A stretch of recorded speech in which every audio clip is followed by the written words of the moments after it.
দিয়ে দেবো।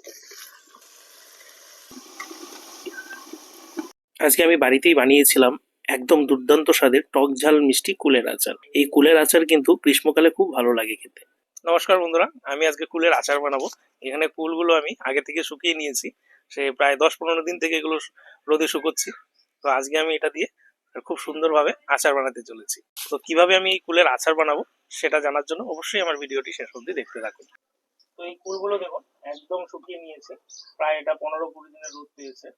আর এই কুলগুলো বাবা অনেকদিন আগেই নদী থেকে নিয়ে এসেছিল, নদীতে একটা কুল বাগান রয়েছে, ওখান থেকে নিয়ে এসেছে। এই কুলগুলোকে আমি প্রথমে ধুয়ে নিচ্ছি।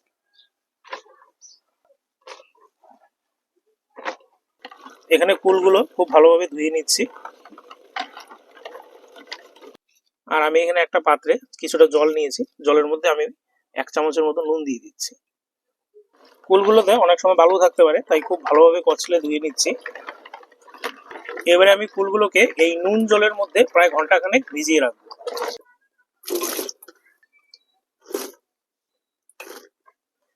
তো এবারে এই নুন জলের মধ্যে এটাকে কিন্তু 1 ঘন্টার মতো এভাবে ভিজিয়ে রাখতে হবে।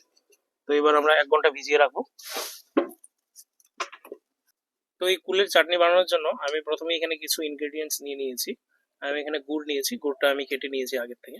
একটু কালো সর্ষে নিয়েছি, একটু গোটা জিরে নিয়েছি, একটু মুড়ি নিয়েছি, আর এখানে একটু পাঁচফোড়ন এবং কটা গোটা শুকনো লঙ্কা নিয়েছি, আর এখানে বিট নুন নিয়েছি। এবারে আমি চাটনির জন্য প্রথমে একটা মশলা তৈরি করে নেব।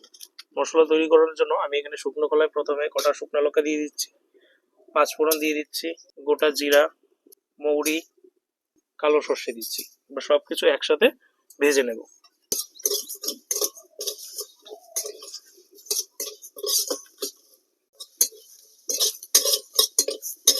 আমি এখানে এই গোটা মশলাগুলো 3 মিনিটের মধ্যে ভেজে নিয়েছি।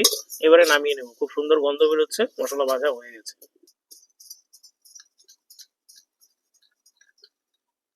এবারে এই মশলাগুলো একটু ঠান্ডা করে নেব। এই যে কুলগুলো আমি এখানে 1 ঘন্টা ভিজিয়ে রেখেছিলাম, এই যে কুলগুলো কিন্তু এখন অনেকটা সফট হয়ে গেছে, এই যে, এবং বেশ ফুলে গেছে। এবারে আমি কড়াইতে একটু তেল দিয়ে দিচ্ছি। আমি এখানে একটু সর্ষের তেল দিচ্ছি।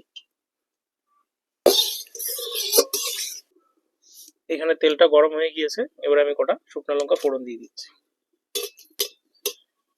এই শুকনো লঙ্কা আমি হালকা ভেজে নিয়েছি। এবারে গুড়টা দিয়ে দেবো।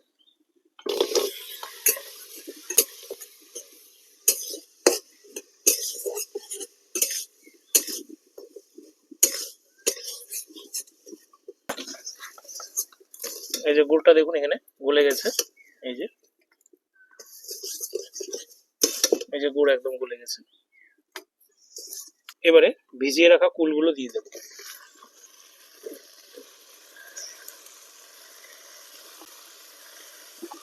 এবারে গুড়টার সাথে কুলটা খুব ভালোভাবে মিশিয়ে নেব।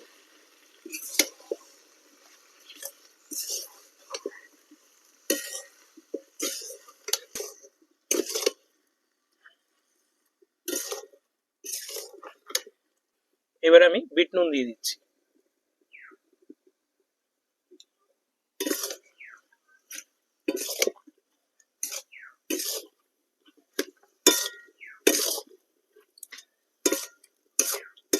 ঢেকে দেবো।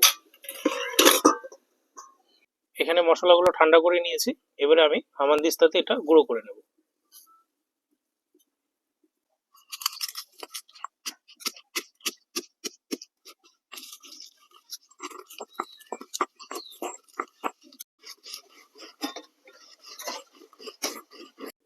মশলা এই যে এখানে কুটে নিয়েছি।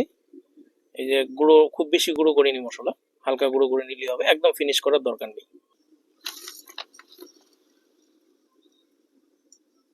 আমি এখানে 5 মিনিট মতো ঢেকে দিয়েছিলাম, এবারে ঢাকনা তুলে নিচ্ছি।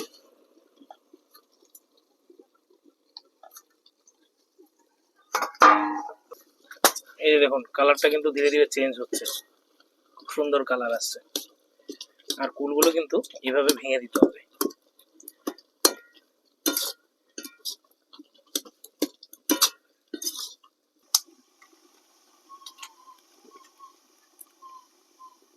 আর আমি এখানে সামান্য কাশ্মীরি লঙ্কার গুঁড়া এবং নামমাত্র হলুদ দিয়েছি, এবারে দিয়ে দিচ্ছি।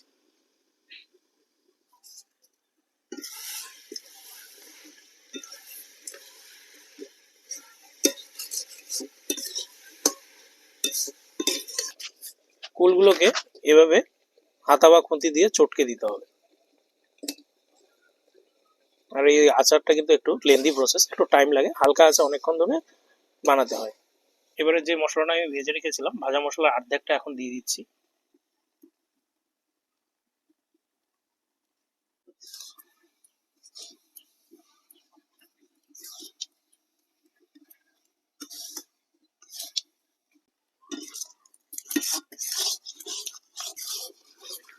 এই যে দেখুন কুলের আচার একদম রেডি। এই যে দেখুন কালারটা কত সুন্দর হয়েছে।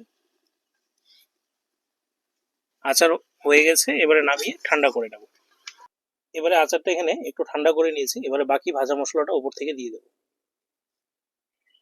আর কিছুটা বিট নুন দিয়ে দেবো উপর থেকে। এবারে সবকিছু একসাথে ভালোভাবে মিশিয়ে নেব।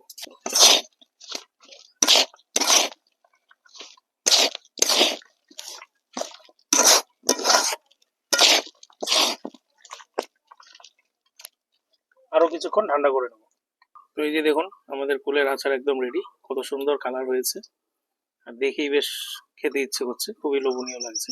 এই যে এখানে একবার ঠান্ডা করে নিয়েছি। এবারে এবারে এটাকে কাচের কৌটোতে বা কাচের বয়ামে আপনারা প্রিজার্ভ করে রাখতে পারেন, মাস ছয়েক ধরে খেতে পারবেন।